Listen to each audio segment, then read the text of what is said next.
नमस्कार दोस्तों, स्वागत है आपका अपने YouTube चैनल पर। दोस्तों उम्मीद आप स्वस्थ होंगे, मस्त होंगे, अपने पढ़ाई में व्यस्त होंगे। दोस्तों आज से हम लोग सामान्य अध्ययन का प्रैक्टिस सेट शुरू किए हुए हैं, जो कि आगामी सभी एग्जाम के लिए काफ़ी ज़्यादा इंपॉर्टेंट होने वाला है, क्योंकि सभी एग्जाम में सामान्य अध्ययन तो पूछा ही जाता है, तो इसीलिए सभी एग्जाम के लिए काफ़ी ज़्यादा इंपॉर्टेंट होने वाला था। ये वीडियो जो है आपको प्रत्येक दिन शाम के 8 बजे मिल जाया करेगा, तो इसीलिए आप इस वीडियो को शुरू से अंत तक देखा कीजिए।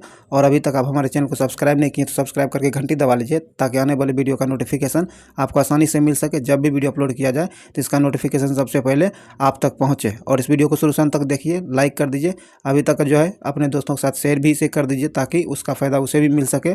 और इस वीडियो को शुरू से अंत तक जरूर देखिए और प्रत्येक दिन देखा कीजिए। जितना ज़्यादा रिवीजन करते रहिएगा और पढ़ते रहिएगा, उतना आपके लिए बेनिफिट रहेगा। तो इसीलिए इस वीडियो को शुरू से अंत तक देखिए, ज़्यादा टाइम नहीं गवाते हैं। चलिए इस वीडियो को शुरू करते हैं। चलिए इस सेशन को आगे बढ़ाते हैं। दोस्तों आपको क्वेश्चन पढ़ने और आंसर देने के बीच में 5 सेकंड का समय मिलेगा, तो आप उसी में आप अपना ऑप्शन जरूर चूज कर लीजिएगा, ताकि आपको आप कॉन्फिडेंस लेवल बढ़ सके और पता चल सके आप कितना सही कर पा रहे हैं। और कमेंट बॉक्स में जितना सही होता है उतना जरूर लिखिएगा। तो चलिए इसे आगे बढ़ाते हैं। पहला क्वेश्चन कहता है, भारत के साथ व्यापार करने का चार्टर महारानी एलिजाबेथ द्वारा कब दिया गया था? कहता है कि भारत के साथ व्यापार करने का चार्टर जो जारी किया गया था महारानी एलिजाबेथ के द्वारा, ये कब दिया गया था? तो ये दिया गया था आपको 31 दिसंबर 1600। कब? 31 दिसंबर 1600 को। बी नंबर से आंसर हो जाएगा। आगे कहता है कि भारतीय राष्ट्रीय आंदोलन के प्रारंभ से ही उग्र राष्ट्रवादियों का भी वर्ग था, निम्न में से वो इसमें कौन शामिल नहीं थे? कहता है भारत के राष्ट्रीय आंदोलन के प्रारंभ में से ही जो उग्र राष्ट्रवादियों का जो दल था, उसमें कौन शामिल नहीं थे, ये आपको बताना है। तो इसका सही आंसर आपको हो जाएगा सी नंबर, गोविंद रानडे। ये जो है इसमें शामिल नहीं थे। सी नंबर से आंसर हो जाएगा। बाकी जिसे गरम दल कहा जाता था, बाकी जो है आपको बाल गंगाधर तिलक, लाला लाजपत राय और बिपिन चंद्र पाल, ये तीनों तो आपको इसमें उग्र दल के जिसे गरम दल कहा जाता था, उसमें ये तीनों शामिल थे।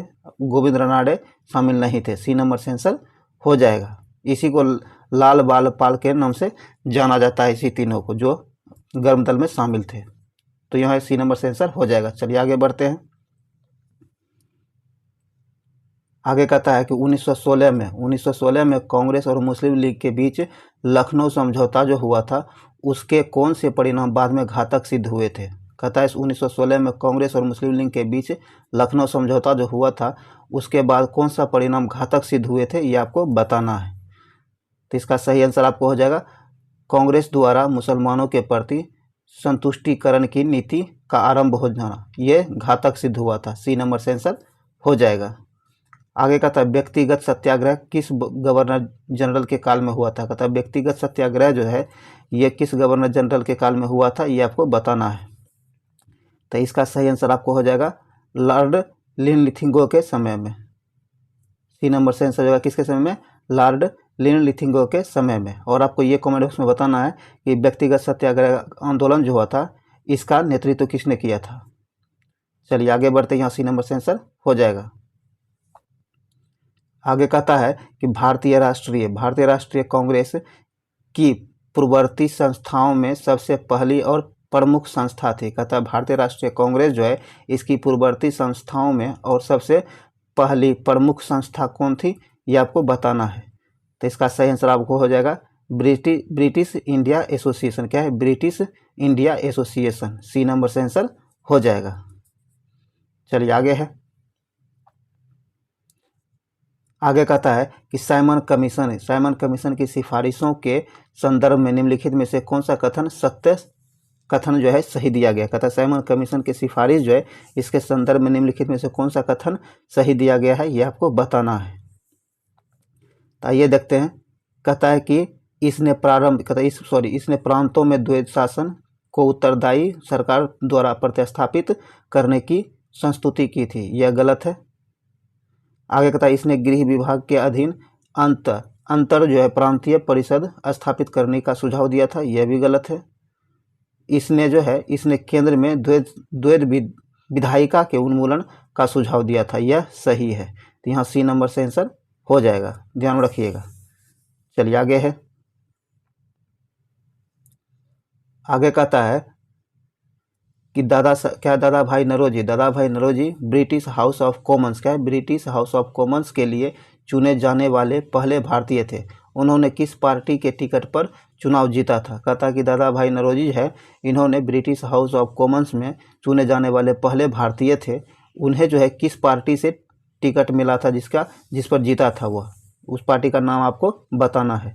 तो इसका सही आंसर हो जाएगा आपको लिबरल पार्टी को, लिबरल पार्टी से टिकट दिया गया था। डी नंबर से आंसर हो जाएगा।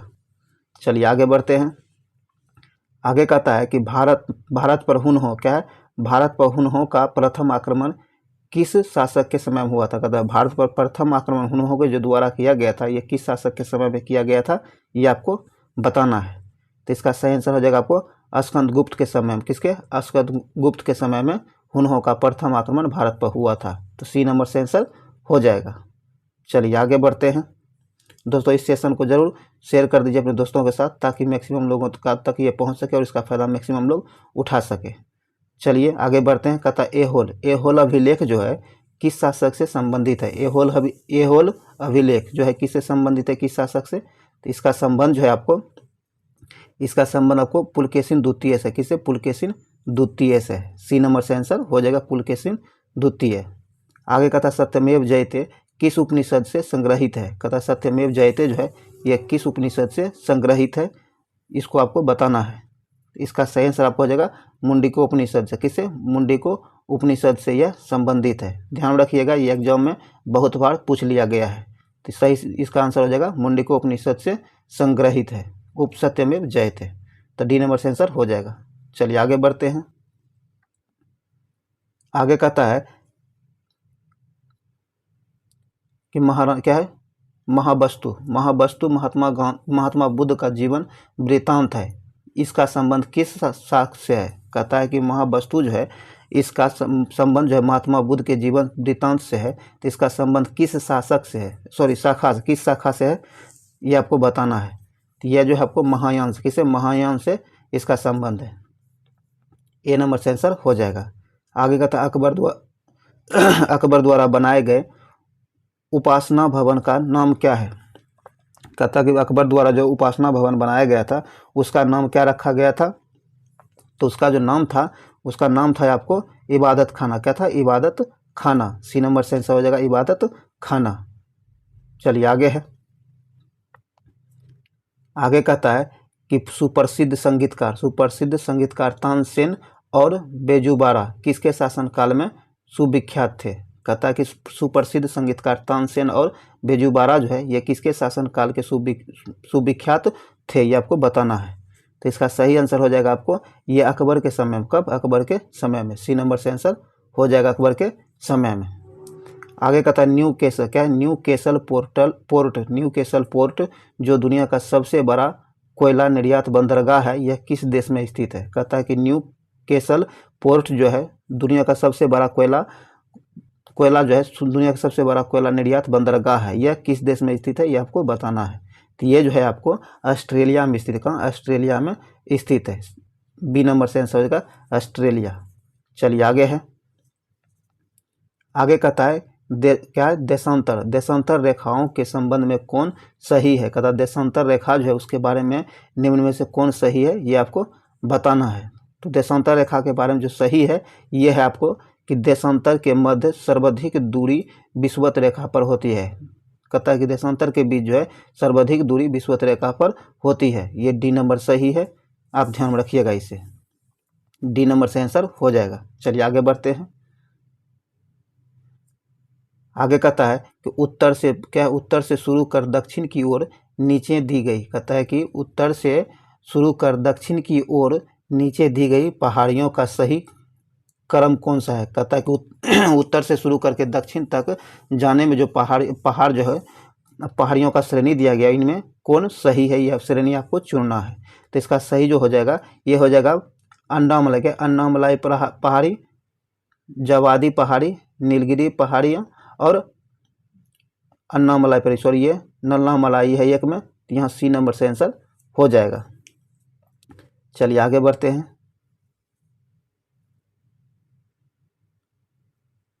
आगे कहता है कि निम्नलिखित में से कौन सी नदी अपने मार्ग बदलने के लिए विख्यात है। कहता है निम्नलिखित में से वो कौन सी नदी है जो अपना मार्ग बदलने में विख्यात है?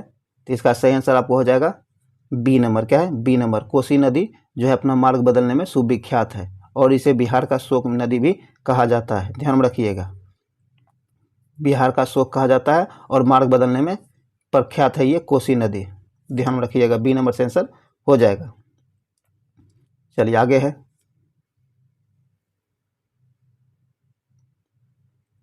आगे कहता है कि किस मृदा प्रारूप में लोहे के अतिरिक्त मात्रा होने के कारण उर्वरक हो जाती है? कहता है निम्नलिखित कहता है किस मृदा में जो है लोहे के अतिरिक्त मात्रा होने के कारण अनुर्वरक हो जाती है, ये आपको बताना है। तो वह मृदा कौन सी है?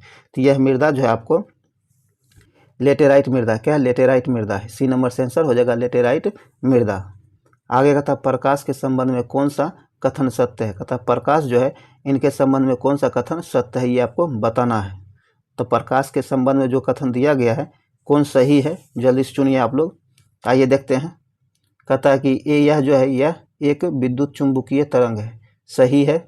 यह एक कण प्रकृति है, सही है। यह ऊर्जा का एक रूप है, यह भी सही है। तो डी नंबर यहाँ से आंसर हो जाएगा। उपयुक्त में सभी सही दिया गया है। चलिए आगे है। आगे कहता है बायोगैस। क्या है? बायोगैस में निम्नलिखित में से कौन सी प्रक्रिया होती है? कहता है बायोगैस जो है बायोगैस संयंत्र जो है इसमें कौन सी प्रक्रिया होती है, ये आपको बताना है। तो इसमें जो प्रक्रिया होती है वह प्रक्रिया है आपको किण्वन प्रक्रिया होती है बायोगैस संयंत्र में। ए नंबर से आंसर हो जाएगा किण्वन प्रक्रिया। आगे कहता है एक वर्ग। क्या एक वर्ग में ऊपर से नीचे की ओर आने पर परमाणु के आकार क्या होते हैं? कहता कि एक वर्ग जो है उसके ऊपर से नीचे की ओर आने पर उसके परमाणु में क्या बदलाव होता है, ये आपको बताना है। तो इसका सही आंसर हो जाएगा उसका आकार जो होता है बढ़ता है। क्या होता है? बढ़ता है। ऊपर से नीचे आने पर परमाणु का आकार बढ़ता है वर्ग में। ध्यान रखिएगा, ए नंबर से आंसर हो जाएगा। आगे कहता है वायुमंडल में प्रकाश का विसरण का कारण है। कहता है वायुमंडल में प्रकाश का विसरण जो होता है इसका कारण क्या है, विसरण होने का कारण क्या है, ये आपको बताना है। तो विसरण होने का जो कारण है ये धूलकण के कारण विसरण होता है। किसके? धूलकण के कारण विसरण होता है। बी नंबर से आंसर हो जाएगा धूलकण के कारण। चलिए यहाँ बी नंबर से आंसर हो जाएगा। आगे बढ़ते हैं। आगे कहता है कि किसी भी यौगिक का ऑक्सीकरण संख्या क्या होता है? कहता है कोई भी यौगिक जो है उसका ऑक्सीकरण संख्या कितना होता है, ये आपको बताना है। तो किसी भी यौगिक का ऑक्सीकरण संख्या जो होता है 0 होता है। क्या होता है? 0 होता है। डी नंबर से आंसर हो जाएगा 0। आगे कहता है सर्प विषरोधी। कहता है सर्प विषरोधी सुई जो है किस तत्व का एक यौगिक होता है? कहता है सर्प विषरोधी सुई जो होता है वह किस तत्व का यौगिक होता है, ये आपको बताना है। तो इसका सही आंसर आपको हो जाएगा स्वर्ण यौगिक। क्या होता है? स्वर्ण यौगिक होता है। ए नंबर से आंसर हो जाएगा।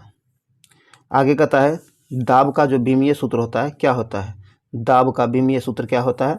तो दाब का जो विमीय सूत्र होता है ये आपका सही आंसर बी नंबर हो जाएगा। चलिए आगे है। यहाँ कहता है जैव सेल। क्या है? जैव सेल क्या है? जैव सेल जो है यह क्या है? तो जैव सेल आपको एक क्या है? कोयला है। कोयला है। ए नंबर से आंसर हो जाएगा कोयला। चलिए आगे है।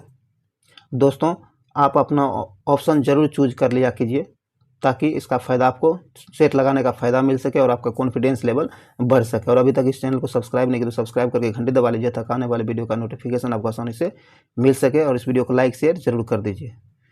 चलिए आगे बढ़ते हैं। कहता कि यादाश्त। क्या? यादाश्त का संबंध मस्तिष्क के निम्न में से किस भाग से है? कहता कि यादाश्त जो होता है इसका संबंध मस्तिष्क में किस भाग से इसका संबंध है यादाश्त का?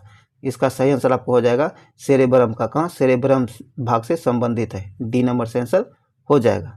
आगे कहता कि एक जीवाश्म पक्षी का नाम बताएं। कहता कोई एक जीवाश्म पक्षी जो है उसका नाम बताएं जो एक पक्षी की तरह दिखता है लेकिन सरीसृप के जैसी अन्य विशेषताएं उसमें होती है।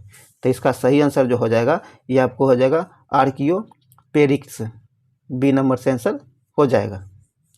आगे कहता मानव शरीर में सर्वाधिक मात्रा में पाए जाने वाला तत्व कौन सा है? मानव शरीर में सर्वाधिक मात्रा में पाया जाने वाला तत्व कौन सा है, ये आपको बताना है। तो मानव शरीर में सर्वाधिक मात्रा में जो पाया जाता है ये आपको ऑक्सीजन पाया जाता है। क्या होता है? ऑक्सीजन मानव शरीर में सर्वाधिक मात्रा में पाया जाता है।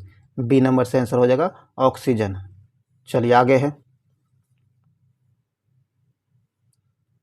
आगे कहता है कि परिपथ के किन्हीं दो बिंदुओं के बीच विभवांतर मापने के लिए किसका प्रयोग किया जाता है? कहता है परिपथ जो है उनके किन्हीं दो बिंदुओं के बीच जो विभवांतर मापा जाता है उसके लिए किसका प्रयोग किया जाता है? तो उसके लिए जो प्रयोग किया जाता है ये किया जाता है आपको वोल्टमीटर का। किसका? वोल्टमीटर का प्रयोग किया जाता है। बी नंबर से आंसर हो जाएगा वोल्टमीटर का। चलिए आगे बढ़ते हैं। आगे कहता है दोस्तों कि आपातकाल क्या है? आपातकाल के दौरान मौलिक अधिकार का निम्नलिखित का निलंबन कौन कर सकता है? कहता है आपातकाल जो होता है, आपातकाल के दौरान मौलिक अधिकार का निलंबन कौन कर सकता है ये आपको बताना है। तो आपातकाल के दौरान जो होता है मौलिक अधिकार उसका निलंबन जो कर सकता है ये आपको भारत के राष्ट्रपति, कौन? भारत के राष्ट्रपति उसका निलंबन, मौलिक अधिकार का निलंबन आपातकाल के दौरान कर सकता है। सी नंबर से आंसर हो जाएगा। आगे कहता प्राकलन समिति के सदस्य का कार्यकाल कितने वर्ष का होता है? कहता प्राकलन समिति जो होता है इसके सदस्यों का कार्यकाल कितने दिन का होता है, कितने वर्ष का होता है? तो इसका सही आंसर जो हो जाएगा आपको ये हो जाएगा आपको 1 वर्ष का। कितना? 1 वर्ष का इसका कार्यकाल होता है। ए नंबर से आंसर हो जाएगा। चलिए आगे है, आगे कहता निम्नलिखित में से किसके अनुमोदन से भारत की संचित निधि से पैसा निकाला जाता है? कहता है निम्नलिखित में से किसके अनुमोदन से जो होता है भारत की संचित निधि से पैसा निकाला जाता है? तो ये जो निकाला जाता है यह निकाला जाता है आपको भारत के संसद के अनुमोदन से। डी नंबर से आंसर हो जाएगा, भारत के संसद के अनुमोदन से निकाला जाता है। डी नंबर से आंसर हो जाएगा। आगे कहता है भारतीय संविधान में क्या है? भारतीय संविधान में विधि के समक्ष समता किस देश के संविधान से लिया गया है? कहता है भारतीय संविधान जो है इसमें विधि के समता का जो है सक्षम समता जो है किस देश के संविधान से लिया गया है? तो यह जो लिया गया आपको ब्रिटेन के संविधान से। कहाँ से? ब्रिटेन के संविधान से लिया गया है। डी नंबर से आंसर हो जाएगा ब्रिटेन के संविधान से। चलिए आगे है, आगे कहता है कि संविधान संशोधन प्रक्रिया के किस भाग में उल्लेख किया गया? कहता है संविधान संशोधन जो है इसका संविधान संशोधन के प्रक्रिया जो है इसका जो वर्णन किस भाग में, संविधान के किस भाग में किया गया है ये आपको बताना है। तो ये जो है भाग 20 में संविधान संशोधन की प्रक्रिया जो है यह भाग 20 में इसका वर्णन किया गया है। डी नंबर से आंसर हो जाएगा भाग 20 में। चलिए आगे है, आगे कहता है सूची 1 को सूची 2 से मिलाने के लिए कहा गया है। तो आइए देखते हैं। कहता है पहला ए नंबर दिया गया है भाषाओं का उल्लेख।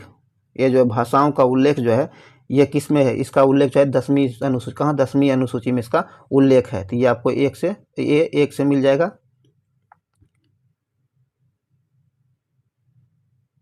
ये सॉरी दोस्तों ये 8वीं सूची, कहाँ? 8वीं अनुसूची में, ये आपको 2 से मिल जाएगा। भाषा का उल्लेख जो है 8वीं अनुसूची में दिया गया है तो ये 2 से मिल जाएगा। और आपको दल बदल निरोध अधिनियम जो है 10वीं अनुसूची में दिया गया है, ये 1 से मिल जाएगा। और 73वां संविधान संशोधन अधिनियम जो है ये आपको 9वीं अनुसूची में, ये आपको 11वीं में दिया गया था, ये 4 से मिल जाएगा। और आपको भूमि सुधार अधिग्रहण संबंधित अधिनियम जो है आपको 9वीं अनुसूची में दिया गया था, ये 3 से मिल जाएगा। तो इस प्रकार इसका सही आंसर 2143 इसका सही आंसर हो जाएगा। तो बी नंबर यहाँ सही आंसर हो जाएगा। ध्यान रखिएगा, इसे जरूर इस तरह के क्वेश्चन को ज़रा ध्यान से जरूर देखा कीजिए ताकि कन्फ्यूजन ना हो। और इससे देखिए आपको 4 क्वेश्चन इस सिर्फ 1 क्वेश्चन से क्लियर हो रहा है, तो इस तरह के क्वेश्चन को जरूर ध्यान से देखा कीजिए। तो चलिए इसका बी नंबर से आंसर हो जाएगा। आगे बढ़ते हैं।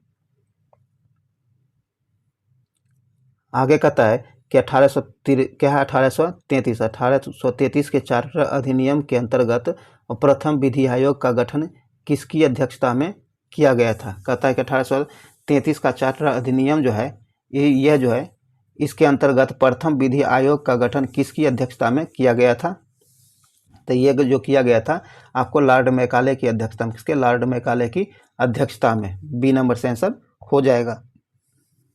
चलिए आगे कहता है निम्न में से कौन सी औषधि या क्रांति प्याज और झींगा उत्पादन से संबंधित है। कहता है निम्नलिखित में से वो कौन सी औषधि क्रांति है जो प्याज और झींगा के उत्पादन से संबंधित है, ये आपको बताना है। तो इसका सही आंसर आपको हो जाएगा गुलाबी क्रांति। किससे? गुलाबी क्रांति से संबंधित। सी नंबर से आंसर हो जाएगा। चलिए आगे बढ़ते हैं।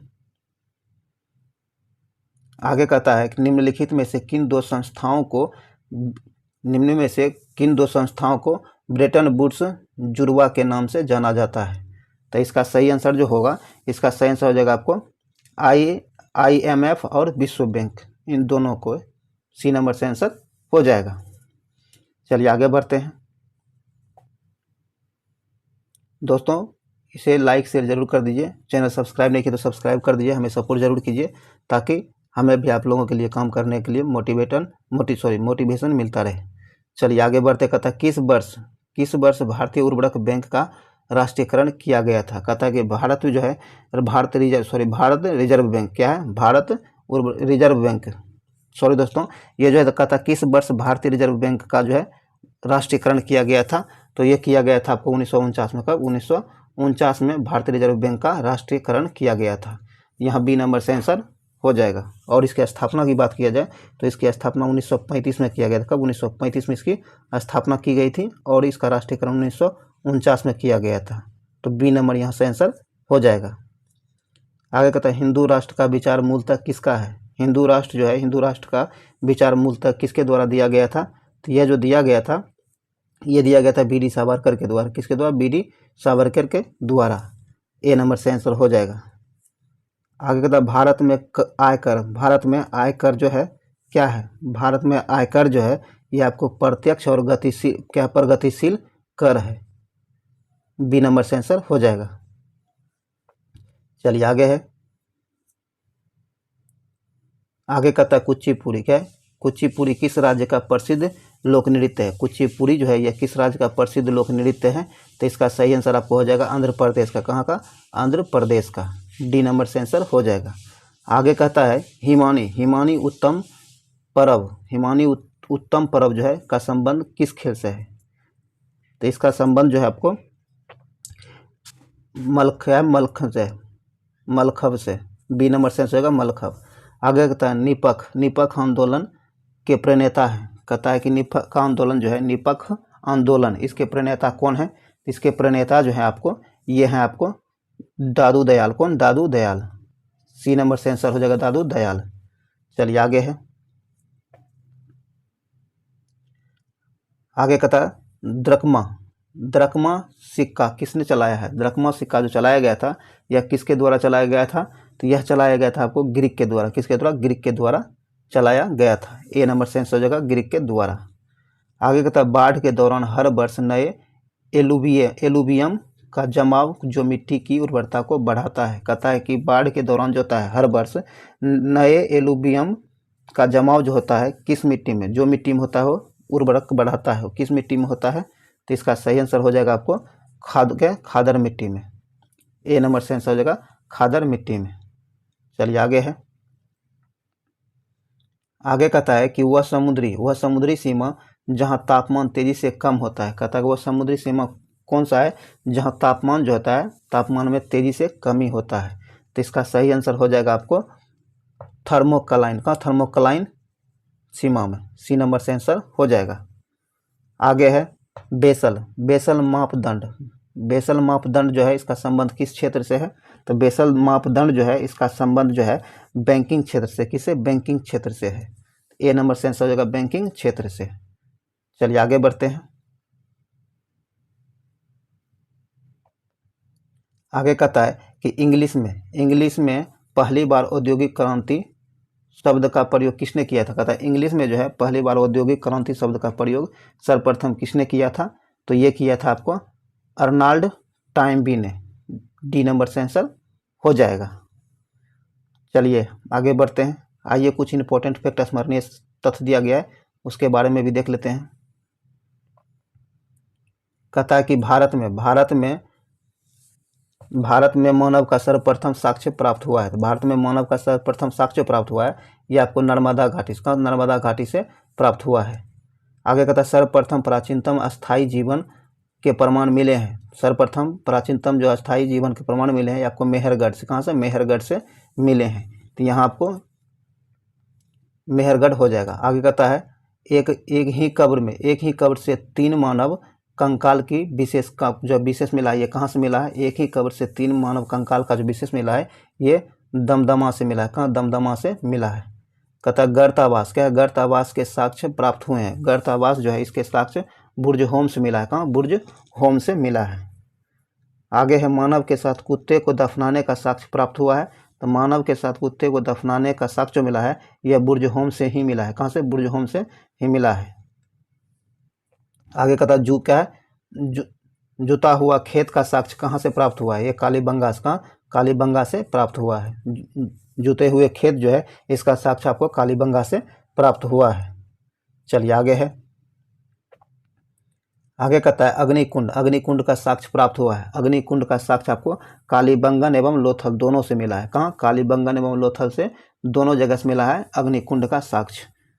आगे कहता है युग्म समाधियाँ का प्रमाण प्राप्त हुआ है। युग्म समाधि जो है इसका प्रमाण आपको कालीबंगन और लोथल दोनों जगहों से मिला है। आगे कहता है क्या है? नकाशीदार ईंटों का प्रयोग का साक्ष्य प्राप्त हुआ है। तो ये कालीबंगन से ही, कहाँ? कालीबंगन से प्राप्त हुआ है। नर्तकी की कांस्य मूर्ति का प्रतिमा जो होता है साक्ष्य कहाँ से मिला है? नर्तकी की कांस्य मूर्ति का साक्ष्य जो प्राप्त हुआ है ये आपको मोहनजोदड़ो से, कहाँ से? मोहनजोदड़ो से प्राप्त हुआ है। शवों को दफनाने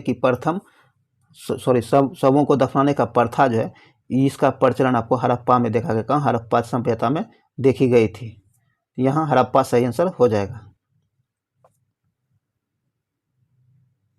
आगे कहता है शवों को जलाने की प्रथा का प्रचलन मोहनजोदड़ो में, कहाँ? मोहनजोदड़ो से प्राप्त हुआ है। शवों को जलाने का प्रथा जो है प्रचलन ये आपको मोहनजोदड़ो से प्राप्त हुआ है। आगे कहता है तीन मुख वाले देवता की मूर्ति प्राप्त हुई है। 3 मुख वाले देवता जो हैं इनके मूर्ति जो प्राप्त हुआ है मोहनजोदड़ो से, कहाँ से? मोहनजोदड़ो से प्राप्त हुआ है। आगे कहता है मिट्टी द्वारा निर्मित हल का साक्ष्य, कहता है मिट्टी द्वारा निर्मित हल जो है इसका साक्ष्य प्राप्त हुआ है बनावली से। कहाँ से? बनावली से। कहता उन्नत जल प्रबंधन का साक्ष्य प्राप्त हुआ है। उन्नत जल प्रबंधन जो है इसका साक्ष्य आपको धोलावीरा से, कहाँ से? धोलावीरा से मिला था। आगे कहता शैलकृत्य स्थापत्य के प्राचीनतम प्रमाण प्राप्त हुए हैं। कहता शैल स्थापत्य का प्राचीनतम प्रमाण जो है ये आपको धोलावीरा से प्राप्त हुआ, धोलावीरा से प्राप्त हुआ है। आगे है वैसा हड़प्पाकालीन स्थल, कहता कि वैसा हड़प्पाकालीन स्थल जो तीन भागों से विभक्त था ये धोलावीरा से प्राप्त हुआ। कहाँ? धोलावीरा से। चलिए आगे है।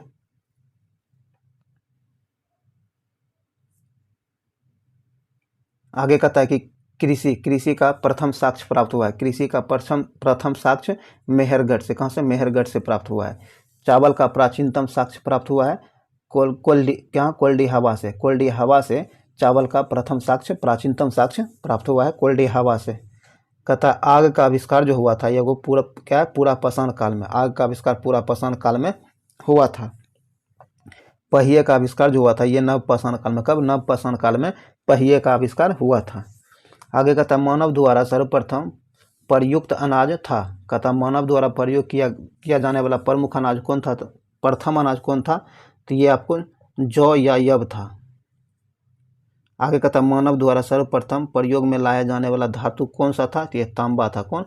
मानव द्वारा जो सर्वप्रथम प्रयोग में लाया गया धातु था वह तांबा था।